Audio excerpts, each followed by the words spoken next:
Aprendi com as primaveras a me deixar cortar e a voltar sempre inteira. Cecília Meirelles. Boa noite, sejam bem-vindas, bem-vindes, bem-vindos.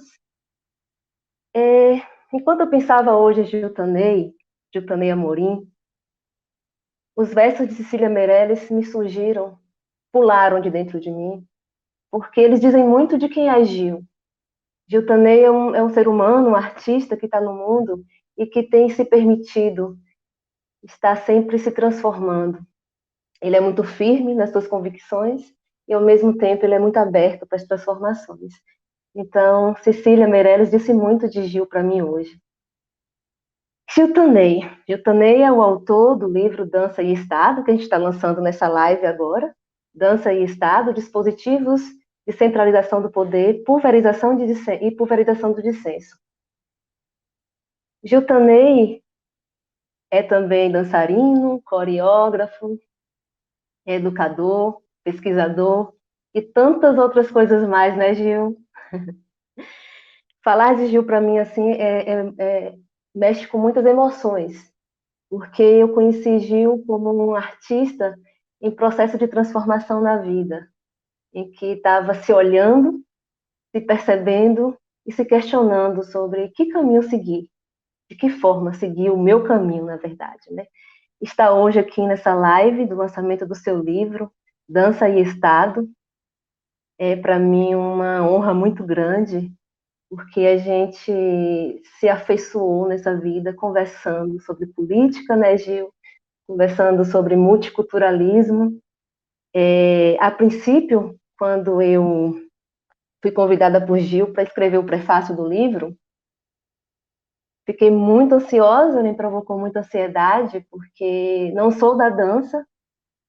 Eu perguntei para Gil, mas por que, Gil? Eu não sou artista da dança. Eu sou do teatro, a minha prática é dentro do teatro, a minha formação é em teatro, mas eu fui compreendendo na medida que eu fui lendo o livro. E embora este livro tenha como público-alvo os agentes, as agentes de dança, ele também é um livro muito significativo para qualquer pessoa que trabalhe com arte, porque na sua essência, este livro discute muito sobre o trabalhador, a trabalhadora de arte nesse tempo. Então, assim, foi uma honra muito grande, foi um desafio muito grande. O prefácio tem o nome prefácio, mas eu já escutei um dia desses uma autora falar, muitas vezes é muito difícil escrever um prefácio, então ele deveria se chamar pré-difícil. E foi como eu senti, porque embora o livro tenha me tocado profundamente, é sempre um desafio muito grande, né? A gente dialogar com o autor, dialogar com o que ele traz ali, e que é tão essencial, e sem correr o risco da gente deslizar e não dizer o quanto é grande uma obra, né? Gil, para mim, assim como artista, quando eu me conecto com o seu trabalho, ele me chega de uma forma muito, muito forte, porque a sua qualidade ética e a honestidade com a qual ele diz do mundo, dialogam com uma sutileza, com tantas bonitezas e encantos, que tudo isso se traduz em sua estética e me tocam muito, são questões que me tocam muito. A obra de Gil, o trabalho de Gil como artista, antes mesmo de ter conhecido esse livro, sempre tem me tocado. É, Gil é um artista, assim, muito sensível, como já falei, e a grande qualidade para mim do seu trabalho é que ele escuta com o olhar. Ele tem uma escuta muito grande com seus olhos e ele traduz isso em imagens que acalantam a gente, que põem a gente no colo. Então, ao mesmo tempo que Gil é muito político, ele também trabalha dentro de uma perspectiva tão sensível que a sua obra não deixa a desejar. Sou muito fã do trabalho de Gil, enquanto artista, enquanto ser humano. E esse livro, ele traz questões assim que são de cunho político, filosófico, sociológico. Não é um livro fácil, porque Dança e Estado está discutindo questões que muitas vezes a gente deixa passar despercebido, por se tratarem de questões tão sutis, estão por detrás, são intenções que estão por detrás das aparências e que se desvelam na escrita de Gil, que é uma escrita muito fluida e que a gente lê com muito carinho. É uma escrita também muito pedagógica, porque ao mesmo tempo em que ele está trazendo questões assim de cunho muito conceitual, ele está fazendo isso de um jeito que é muito compreensível, é muito fácil de ler. É um livro político, portanto, de grande valor reflexivo, que não pretende negar ou desvalidar políticas públicas, porque trata muito de políticas públicas, que estão voltadas para a arte e para a cultura, mas que tem a função de nos fazer problematizar muitos aspectos que estão contidos nas políticas de Estado, para que possamos ampliar nossa consciência. Né? Um livro que me fez ampliar, que me fez ver mais, e nossa compreensão da realidade, dessa realidade que a gente vive, na qual a gente está inserido. O livro é um estudo sobre essa perspectiva do trabalho e do agente de dança no estado da Bahia, mas é um livro que serve para qualquer lugar, principalmente lugares que trabalham com editais públicos, lugares que lidam com a contemporânea, no momento presente, né, que lidam com temas de políticas para as artes, no momento presente, em vários lugares do mundo. Esse projeto tem apoio financeiro do Estado da Bahia, através da Secretaria de Cultura e da Fundação Cultural do Estado, programa Aldir Blanc, via lei Aldir Blanc, desculpe, direcionado pela Secretaria Especial da Cultura do Ministério do Turismo, Governo Federal. Nós convidamos a todos, todos, a participarem da conversa com a gente. No final do primeiro bloco, que vai ser de 1 hora aproximadamente, nós vamos abrir para todo mundo estar participando. Mas antes disso, até se vocês desejarem colocar suas questões, seus comentários, por favor, participem conosco. Vamos lá. Boa noite, Gil querido. Já vou começar trazendo uma questão para ti. Embora Dança e Estado não traga suas experiências enquanto narrativas explícitas no texto, a discussão que você desenvolve nele tem o registro e o valor de sua trajetória como agente de dança. Gostaria que você falasse um pouquinho sobre isso para a gente, assim, sua história na dança, sua relação com as políticas de Estado voltadas para a arte, para a cultura, e o que provocou você a pesquisar o tema e a escrever este livro, meu querido Gil. Boa noite. Boa noite a todos, todas e todes. Boa noite, Suzy. Realmente, a escrita de um livro é uma escrita que mexe muito com a gente, né?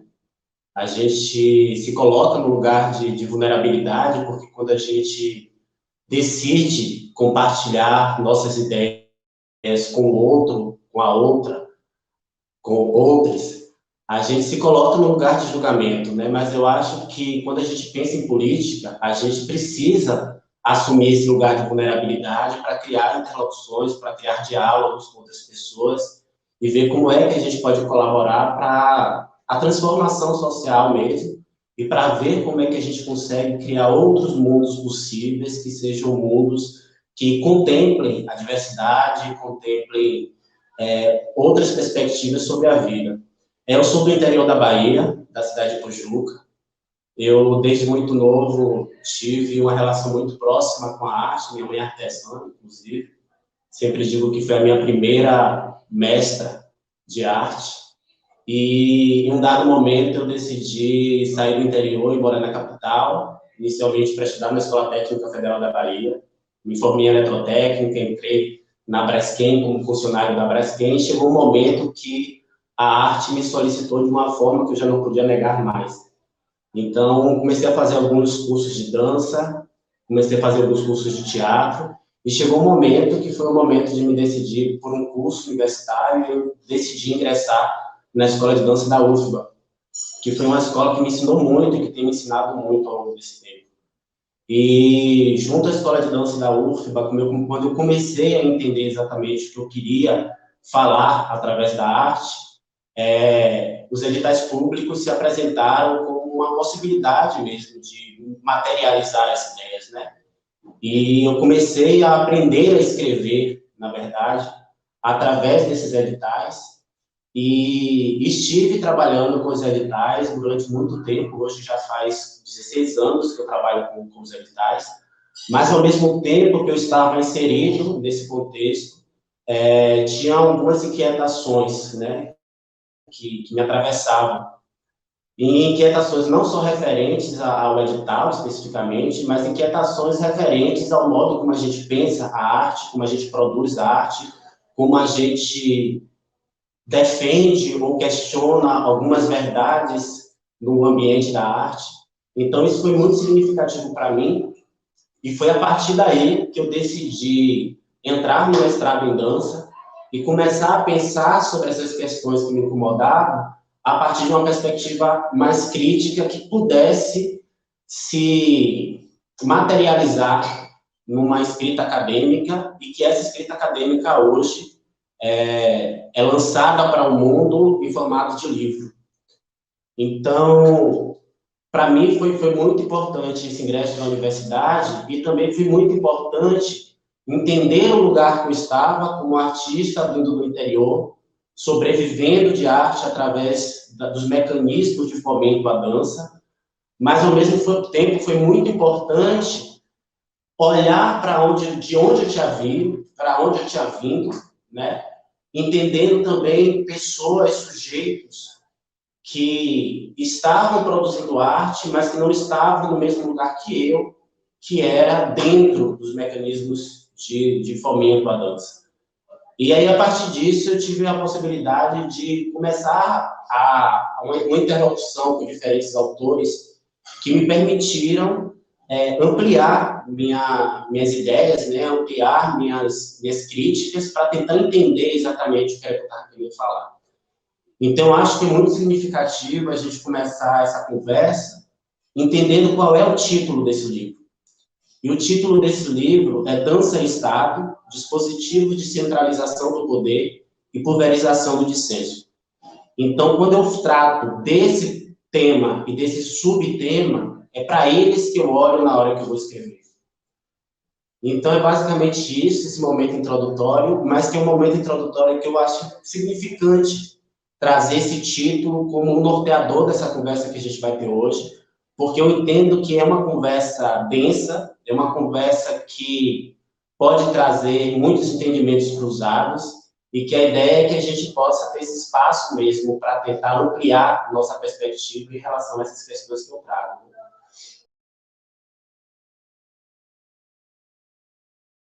E é importante trazer uma distinção, né? Porque o senso comum às vezes pensa que Estado e governo são a mesma coisa. E não é. Efetivamente, a gente precisa entender essa diferença entre o que é o Estado e o que é o governo. E dentro do próprio livro, eu trago algumas perspectivas de autores que tentam definir essa noção de Estado, e tem algumas ideias, né, apresentadas por alguns autores que sugerem que o Estado é aquela instituição criada por um acordo social que existe com o intuito de garantir o bem comum de uma sociedade específica, né? Entendendo a sociedade dentro dos limites de Estado-nação, né?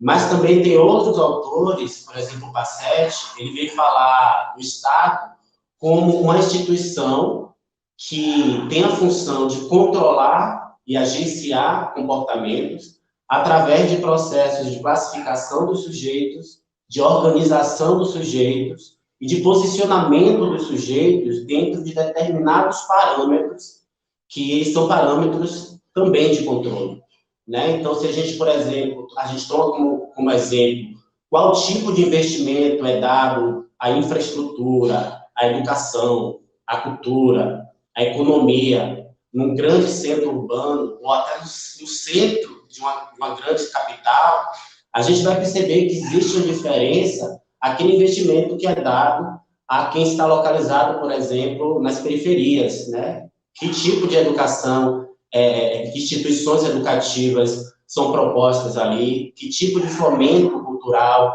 é disponibilizado para essas comunidades, que tipo de possibilidades de dignidade são compartilhadas, são fomentadas por esse Estado enquanto uma instituição, né?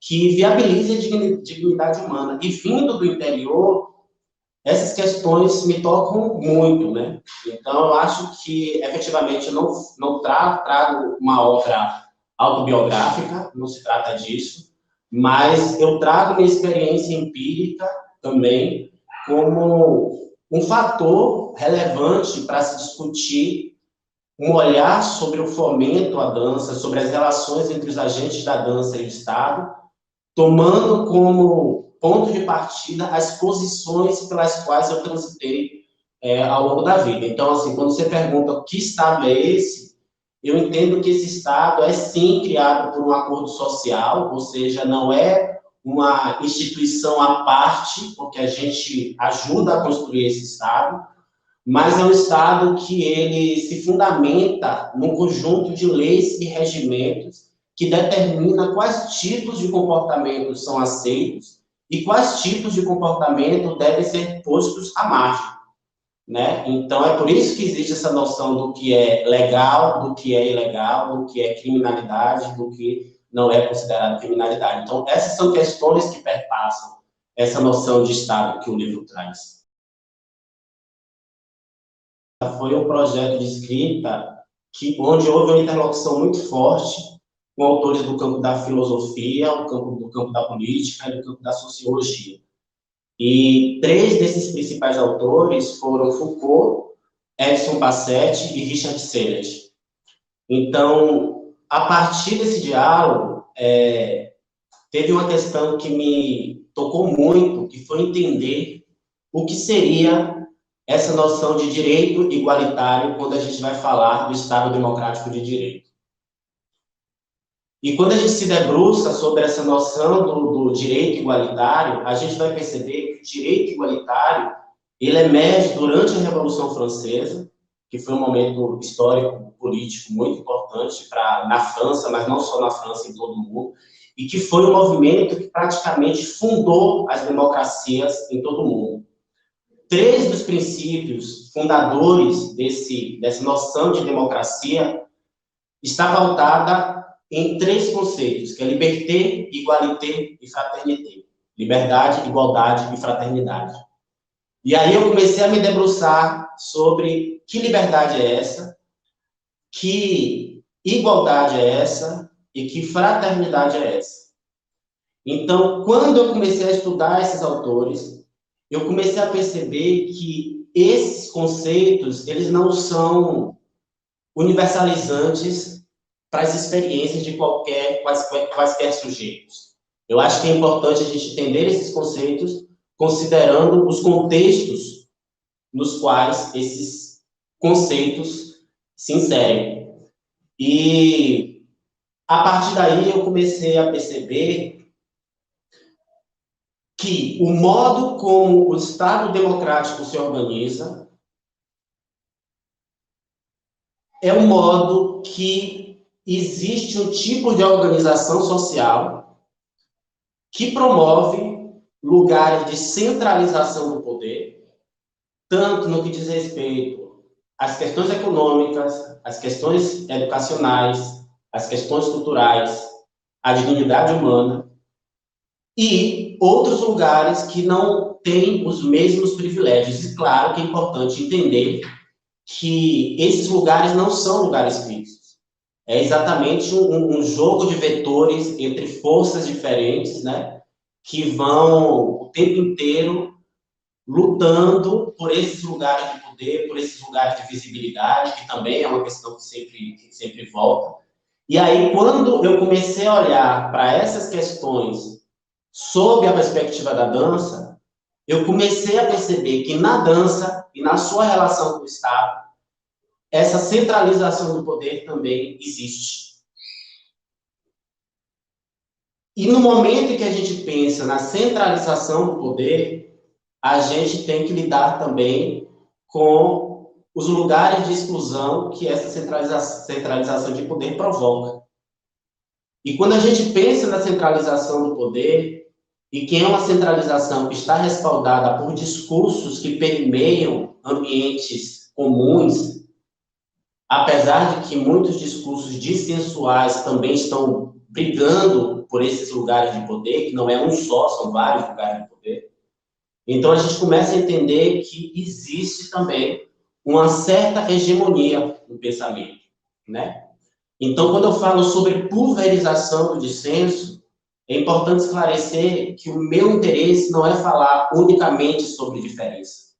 Eu acho que a diferença existe, nós somos sujeitos singulares, e isso é algo muito importante de se valorizar, inclusive, né? Porque cada um tem suas experiências empíricas, as suas vivências, as suas cargas culturais, históricas. Mas quando a gente fala sobre dissenso, a gente está falando de algo que considera a diferença como algo importante, mas também considera os conflitos de opiniões que surgem num determinado contexto. Então, para mim, o dissenso é isso. É o conflito de opiniões. Então, é a possibilidade de observar essas opiniões a partir de uma pluralidade, e pluralidades essas compostas por singularidades. Então, são dois conceitos muito interessantes que eu considerei muito interessantes na escrita do livro, e que também estão extremamente relacionadas ao controle, porque quando a gente vai falar sobre... Eu falo a gente porque eu dialoguei com os autores, né? Mas quando a gente vai falar sobre a relação entre dança e Estado, é importante a gente observar se está existindo controle, se está existindo uma centralização do poder e se está existindo uma pulverização do dissenso a partir da perspectiva da dança. Então, eu acho que a coisa perpassa por aí. A minha metodologia utilizada, né, como eu disse, foi um processo de revisão bibliográfica mesmo, sobretudo de autores como Foucault, Sennett e Edson Passetti. E aí, Edson Passetti tem um livro que fala sobre sociedade de controle e anarquismo. E aí, nesse livro, ele começa a fazer uma rememoração de alguns conceitos de Foucault, e ele vai se debruçar sobre o que era a sociedade disciplinar, como essa sociedade disciplinar, que era uma sociedade que estava muito relacionada a uma vigilância unidirecional, que era aquela vigilância que ele trata a partir de uma arquitetura, que é a arquitetura do panóptico de Weber, onde se coloca um vigilante no centro, né, de hospitais, de escolas, de manicômios, para vigiar quem está nas células ao redor. E aí, quando o Passetti vai se debruçar sobre o Foucault e vai trazer essas discussões para a contemporaneidade, ele vai falar que hoje essa disciplina se atualiza num novo esquema de vigilância, que é um esquema multidirecional e que é um esquema muito coerente com a sociedade contemporânea, que é uma sociedade de controle. E ele afirma que não necessariamente é a superação de um modelo pelo outro, mas modelos que coexistem e que, inclusive, servem para...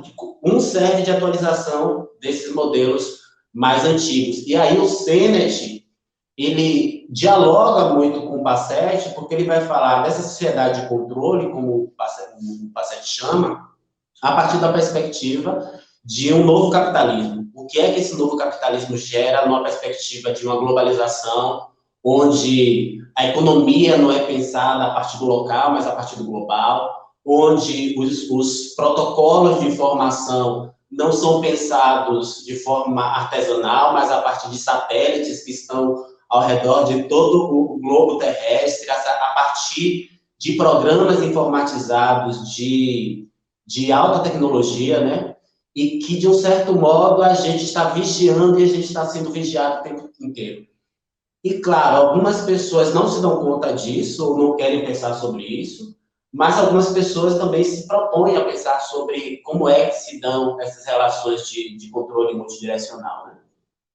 E aí, a partir dessas discussões criadas, a gente começa a perceber que quando a gente vai falar sobre a relação entre dança e Estado, e é por isso que é importante separar que, o entendimento de governo e o entendimento de Estado, a gente percebe que o Estado democrático, ele é criado a partir de parâmetros que são parâmetros globais, com algumas diferenças, com as singularidades de cada lugar, mas que são parâmetros globais, né? Existem os grandes acordos e cada um vai lidando com esses acordos da forma como a esperteza lhe permitir. Então, quando a gente percebe, por exemplo, que esses parâmetros são globais e que a gente olha para o Brasil ou para a América do Sul, América Latina, a gente começa a perceber que existe ainda a manutenção de um poder centralizado no norte epistêmico. Né? Esse poder está centralizado no norte epistêmico. A gente, por exemplo, passou a grande crise da gestão de Lula e de Dilma foi entender como lidar com o norte epistêmico e não necessariamente com o norte epistêmico, mas, por exemplo, com as economias norte-americanas e europeias, que detêm uma tecnologia muito avançada, mas a gente tem a matéria-prima, não detém essa tecnologia toda, e a gente vende nossa matéria-prima de uma forma muito barata, porque eles têm a tecnologia, e depois a gente compra os produtos que eles criam por essa tecnologia, pagando 3 vezes mais do que o custo de produção desse produto. Então, quando a gente percebe isso, a gente começa a se dar conta que existe ainda uma colonialidade, né? Que são os sintomas da colonização. Porque quando a gente fala de colonização, a gente fala de um período muito específico, que era a apropriação do território, a apropriação da matéria-prima, a apropriação dos saberes ou negação dos saberes, mas a colonização não para na colonização. A colonização, ela segue e ela chega nos dias de hoje, né? Então, é até interessante porque quando eu adentrei o doutorado, e o meu tema de doutorado vai falar da decolonialidade, que o tema é performatividade decoloniais em danças contemporâneas latino-americanas, eu fiquei me questionando qual é a relação que o meu doutorado tem com o mestrado, porque eu fui realmente movido pelo que eu queria falar nesse momento. E aí depois eu me dei conta que quando a gente fala de colonialidade, a gente está falando sobre pulverização do dissenso, né? A gente está falando sobre centralização do poder. A gente está falando sobre a negação de epistemologias e ontologias. E essas questões desse doutorado estão extremamente relacionadas à questão do mestrado, que é a centralização do poder e a pulverização do dissenso. Então, aí é interessante a gente olhar para as nossas práticas enquanto sujeitos da dança, enquanto agentes da dança, e pensar se as nossas práticas estão efetivamente relacionadas a uma ética que permita a liberdade dos sujeitos que vivem em nossa sociedade, ou se a gente está reproduzindo lógicas coloniais dentro do nosso próprio país, da nossa própria sociedade, do nosso próprio contexto. Então, eu acho que tem essa relação. E a preocupação do livro é justamente essa, indicar algumas pistas para que a gente possa se questionar sobre esses colonialismos, sobre essas novas colonizações contemporâneas que, às vezes, nós mesmos somos responsáveis por provocar quando nos encontramos no lugar de poder, que é um lugar de poder confortável, porque, por exemplo, quando eu passo 16 anos trabalhando com arte e sobrevivendo com os editais públicos, é porque eu sei como esses editais públicos funcionam, eu sei quais são os critérios, né, validadores de um projeto, mas eu sei também, eu preciso atentar que existe nessas linhas abissais que você fala, ou no que Edson Passetti fala, de uma exclusão que está dentro, outros sujeitos, outros agentes da dança que não têm acesso a essas políticas porque não estão nas mesmas condições que eu estou hoje e que eu estou porque eu também corri atrás. Isso também é um fator. Mas é importante a gente se colocar, porque quando a gente vai falar sobre ética, eu acho que é importante a gente falar sobre ética a partir de uma perspectiva, inclusive, deleuziana, que fala que a esquerda não tem a ver com governos ou com partidos políticos. A esquerda tem a ver com a nossa capacidade de olhar a posição em que a gente se encontra a partir de outras periferias, que não é a nossa.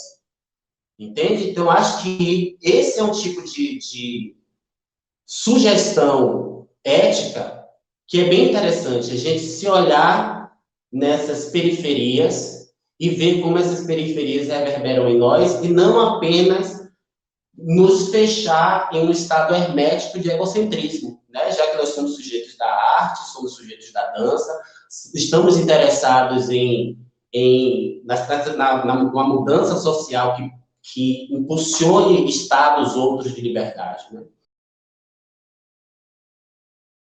Durante o livro, eu vou falar sobre vários aspectos, mas eu cito exemplos, né? para situar mesmo os leitores. E um dos exemplos que eu falo sobre esse lugar de centralização de poder e lugar de exclusão tem muito a ver com os modelos de formulários de apresentação de propostas culturais, né? E que não é só no Brasil, porque se a gente olha qual é o modelo hegemônico de formulário para você tentar um recurso para a criação de um projeto, eles seguem os mesmos padrões, seja aqui, seja no México, onde eu morei, seja na Argentina, onde eu morei também, seja na Espanha, que está lá na Europa, onde eu morei, e que esse modelo está muito respaldado por uma lógica academicista. Então, quando você encontra, em grande parte dos editais pelo mundo, né, o modelo de edital, ele está respaldado por 4 perguntas. O que você vai fazer? Por que você vai fazer? Para que você vai fazer? E como você vai fazer? Essa lógica, no meu entendimento e no entendimento desses autores que eu dialoguei, é uma lógica academicista e que exige um tipo de conhecimento prévio para que você consiga entender o que é uma descrição, uma justificativa, uma metodologia e um objetivo, por exemplo. E aí eu me pergunto 2 coisas. Será que quando a gente pensa nesse modelo de formulário, a gente não está criando, de uma forma muito sutil, um modelo de como se pensar a criação artística, que você sempre partir do que, passar pelo porquê, o para que e o como. Então, será que a gente não está criando um modelo hegemônico de pensamento sobre os processos de criação artística? E tem uma outra questão que é, se estamos falando de direito igualitário, que está respaldada na ideia de liberdade, igualdade e fraternidade, efetivamente o fomento tem que ser pensado a partir de um modelo de formulário que exclua aqueles sujeitos que não estão acostumados ou não têm a habilidade de lidar com esse modelo academicista? E será que se a gente simplesmente se contenta com esse tipo de modelo, a gente não está criando processos de exclusão? E aí eu queria citar um exemplo que foi bem interessante, que surgiu um pouco antes de ser lançada a Lei Aldir Blanc aqui na Bahia. A Secretaria de Cultura do Estado criou uma reunião, que foi uma reunião muito interessante, muito importante, inclusive parabenizo aqui a Secretaria do Estado por propor esse diálogo com a classe. E como a Lei Aldir Blanc previa o fomento com recursos tanto para os municípios quanto para o Estado, e existia uma cláusula dentro da lei que se os municípios não utilizassem esse recurso voltaria para o Estado. Então, teve um participante do interior, se não estou equivocado, era de Juazeiro, que ele se colocou, ele disse, não, nós não queremos que o recurso volte para o Estado. Porque se o recurso volta para o Estado, nós não vamos conseguir acessar esse recurso, porque nós não temos as ferramentas que o Estado, estou falando agora de Estado, não o Estado, estou falando do Estado da Bahia, né? O Estado com E minúsculo. Então, porque a gente não tem as ferramentas necessárias para escrever um projeto, porque a gente não sabe. E porque ainda que algumas gestões tenham produzido oficinas de produção cultural, de como escrever um projeto, essas oficinas não dão conta de uma precariedade na educação que muitas periferias vivem, que inclusive dentro da capital se vive também.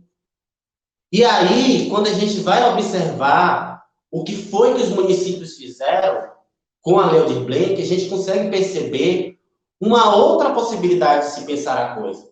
Aqui em Pujuca, por exemplo, o recurso que chegou aqui foi utilizado em editais públicos, mas o edital público era assim, ó, manda o vídeo de um trabalho que você tem, escreve em 4 linhas o que é que você acha desse trabalho. Existia uma simplificação do modelo que possibilitou que uma senhora de 70 anos de idade, que é contadora de história e que trabalha com cordel, fosse contemplada pelo edital. E é claro que existem contadoras de histórias e escritoras de cordel de 70 anos que, no modelo do Estado, conseguem também entrar nesse tipo de fomento. Mas não é uma realidade que contemple uma diversidade, efetivamente. E aí, quando a gente olha para o que Passetti fala, o que Richard Sinet fala, é interessante perceber como eles dizem que, na sociedade contemporânea, existe uma supervalorização do conhecimento intelectual, porque o conhecimento hoje é a nossa moeda de troca. Inclusive, a gente vai pensar que as grandes marcas, as grandes empresas que estão no top da economia mundial estão relacionadas à informação, como o Google, o IBM, por exemplo. E aí a gente percebe que aquela pessoa que tem um tipo de saber, que é um saber que está relacionado à sua forma de ser, que não necessariamente perpassa esse conhecimento intelectual, essa habilidade retórica, essas pessoas estão sendo postas de fora. E é aí que a gente tem que olhar se não está existindo a centralização de poder, e é aí que a gente tem que olhar por que é que uma porcentagem significativa de pessoas que são aprovadas nos editais públicos, estatais, são pessoas que tiveram ou têm algum vínculo universitário. E aí é por isso que a gente tem que se perguntar por que é que quando a gente vai no interior e a gente fala, olha, gente, tem edital que vocês conseguem financiar o projeto artístico de vocês, e as pessoas, os alunos, porque eu trabalhei junto com o Núcleo Vagapara, junto com a Audrey, junto com o coletivo Teamove, trabalhei muito nos interiores. Nós propusemos muitos projetos nos interiores. E esses agentes culturais dos interiores dizerem, não vamos tentar porque a gente não entra. E aí o que acontece? Acontece o fomento a um tipo de produção que está fortemente influenciado por um saber que está vinculado à universidade, que está vinculado ao conhecimento acadêmico. O restante fica de fora porque não tem a condição primária de participar, ou seja, não existe igualdade de condições na partida. E aí a gente vê que existe uma hegemonia ali. Então, como é que a gente consegue desestabilizar essa hegemonia? Sabe? Às vezes, quando eu começo a falar sobre esse tema, existe sempre uma crítica falando é unilateral. E aí eu acho que é o contrário, porque a crítica que eu faço não é uma crítica no sentido de ser unilateral. É uma crítica no sentido de se olhar para outros lados que não é o lado do centro. Eu acho que o lado do centro é o lado unilateral.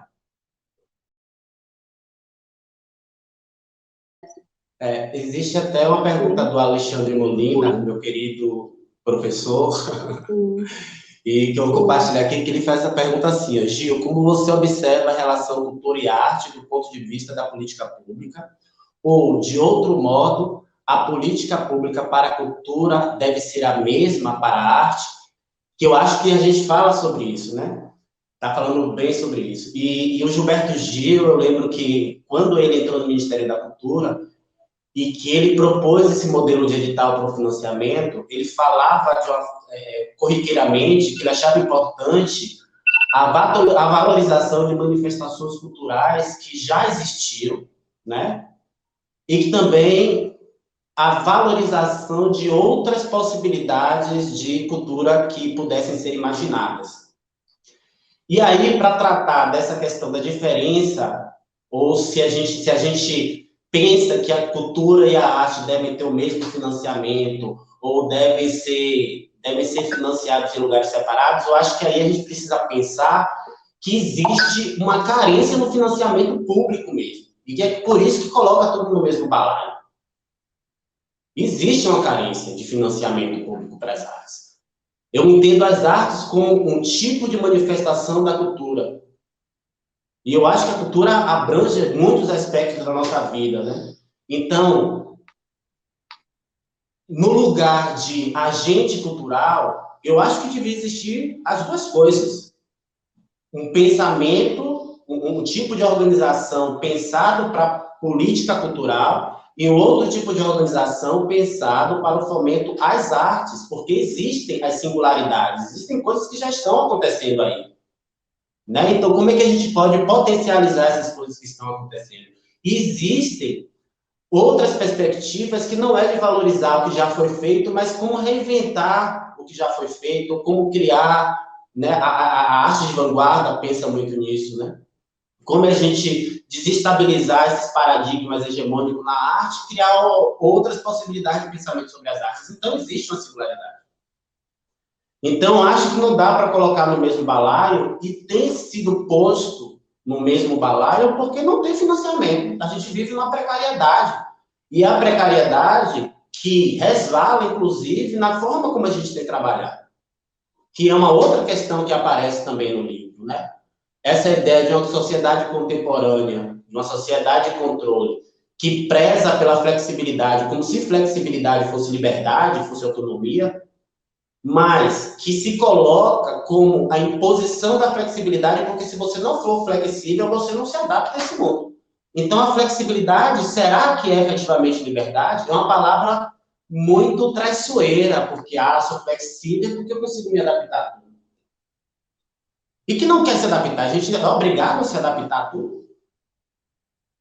A adaptação, acho que é uma condição, a gente está sempre se adaptando em maior ou menor intensidade, né? A gente vive porque se adapta.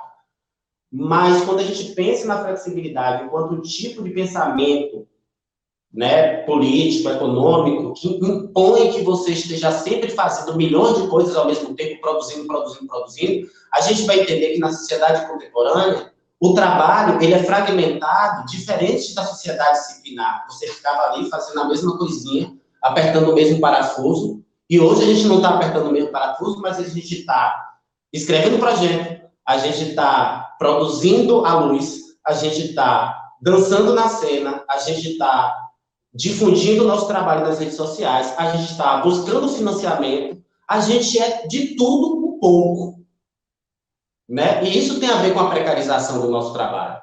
Isso tem a ver com os pequenos orçamentos, que é claro que é importante a gente dizer que realmente a política, o mecanismo de fomento foi importante para a descentralização do recurso, uma vez que quando elas começaram a existir com maior intensidade no Brasil, e eu falo especificamente da Bahia, a gente começou a perceber que o recurso estava chegando na mão de criadores que antes não tinham acesso a esse recurso. Mas aí chega um momento que eu acho que é importante a gente observar o seguinte: ok, chegamos até aqui.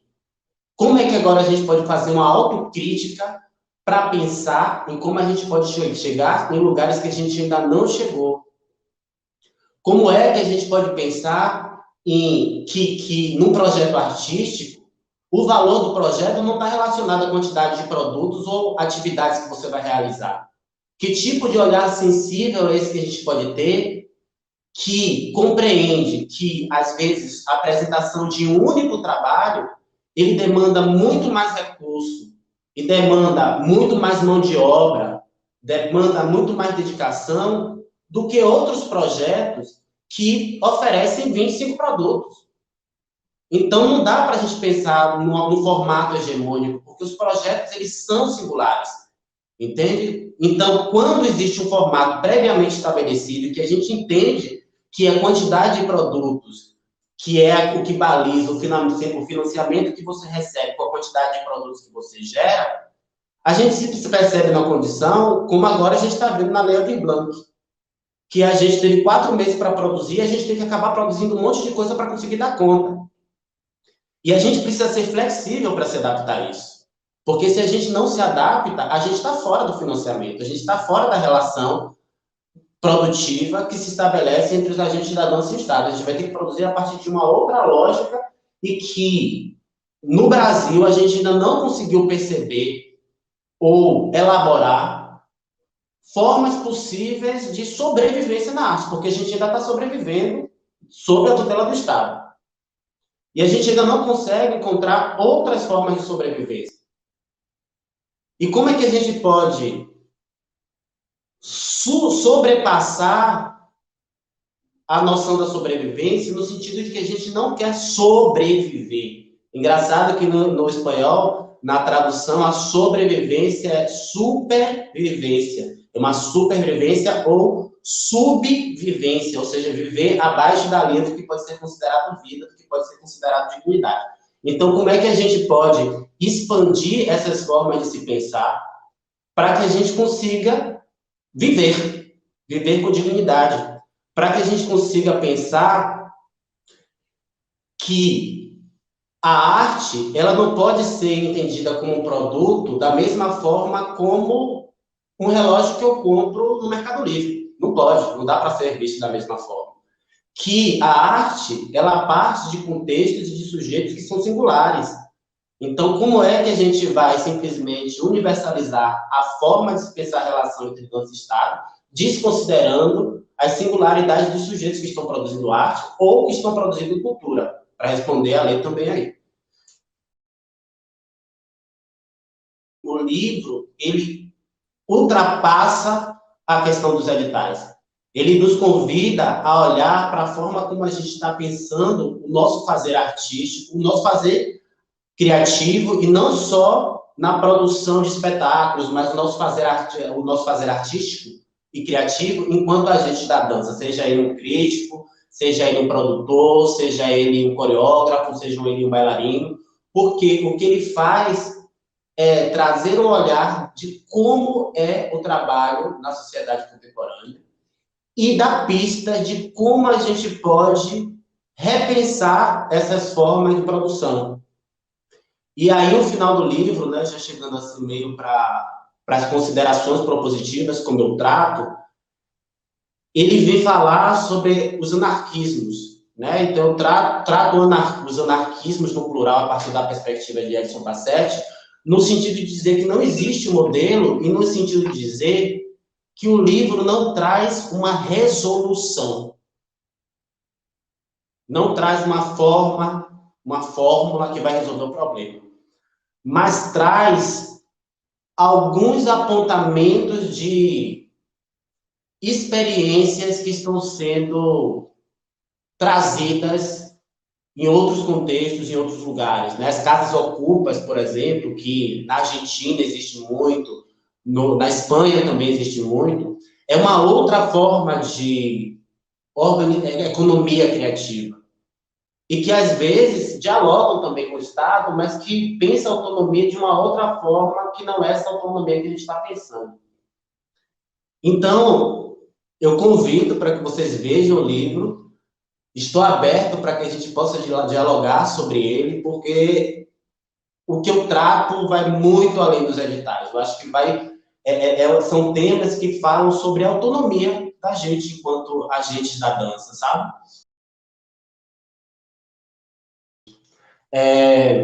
Aproveitar esse momento, né, até ver se alguém decide perguntar alguma coisa, e fazer alguns agradecimentos, né? Antes que eu me esqueça, porque eu sou péssimo nos agradecimentos, então a memória é horrível. Então, eu queria muito agradecer a Edufba, né, que é a editora que está responsável por esse processo editorial. Dizer que esse livro está sendo lançado em português e espanhol, e a gente prevê uma distribuição para as universidades de dança, tanto brasileiras quanto latino-americanas, e também para a Espanha, porque acho que é importante também a gente apresentar esses outros olhares e outros contextos. E esse livro vai estar disponível a partir do dia 10 no site da Edufba, então as compras podem ser feitas por lá. E também nas livrarias virtuais Amazon, Estante Virtual e Livraria 30%. E também temos uma versão digital, né, um e-book em português e espanhol, que também estão disponíveis no repositório da UFBA e no site da Edufba. E queria agradecer a editora, né, a Edufba, sobretudo a professora Flávia Rosa, que foi um encanto, e eu não posso deixar isso passar batido, porque eu não teria conseguido publicar esse livro em 4 meses sem a dedicação tão amorosa da professora Flávia Rosa, a Rodrigo Oyazarbal, que faz parte também da produção da editora, foi responsável pela criação da capa, por todo o projeto da diagramação, a Gabriela Nascimento, que é a produtora de lá da Edufba, e toda a equipe que esteve por trás, né? Porque teve as revisoras que estiveram também presentes nesse período. Então, toda a equipe da EDUSPA. Queria agradecer muito a Jussara 70, que foi a minha orientadora durante a dissertação, que foi a dissertação que que permitiu o nascimento desse livro. A Adriana Bittencourt e Marila Veloso, que participaram ativamente também no processo lá da dissertação. E a Adriana, que hoje é minha orientadora no doutorado, que a gente conversa muito sobre essas questões. A Aldrin Lincoln, que é meu parceiro de jornada, aí, como eu já falei, que está comigo sempre que eu preciso de um help. A Rubem Terredor, que foi uma pessoa muito presente também, muito paciente no processo da escrita. E a Suelma Costa, que é essa pessoa linda que está aqui fazendo essa mediação e que se debruçou sobre esse livro com tanta generosidade, no sentido de ler várias vezes, de escrever esse prefácio, de dialogar muitas vezes comigo, para tentar entender exatamente algumas questões que ela ainda achava que a gente precisava discutir mais. Então, a Suzy se debruçou, mergulhou efetivamente nesse livro. Então, eu queria agradecer muitíssimo a Suzy.